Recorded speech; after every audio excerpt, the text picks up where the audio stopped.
ज़हीरुद्दीन बाबर के बारे में पढ़ा था। इसे एक बार जिस्म पर ख़ारिश हो गई। ख़ारिश इतनी शदीद थी कि अगर कोई कपड़ा इसके जिस्म से छू भी जाता था तो इसके मुंह से चीख निकल जाती थी।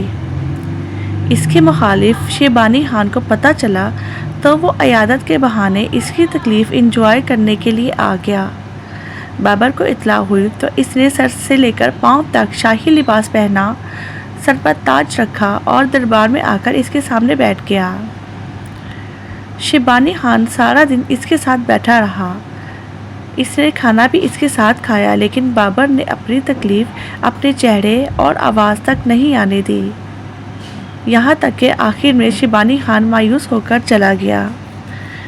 मेहमान जो ही महल से निकला, बाबर ने फौरी तौर पर अपना सारा लिबास उतार कर फेंक दिया। पूरे दरबार ने देखा इसका पूरा जिस्म सुर्ख था और इस पर बड़े बड़े आंवले बन चुके थे और वो सारा दिन उन्हें बर्दाश्त करता रहा था।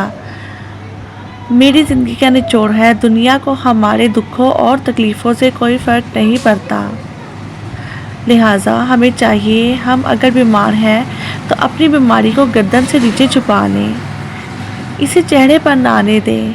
हम अगर गरीब हैं तो गुर्बत हमारी शक्ल और हमारे जिस्म पर दिखाई नहीं देनी चाहिए।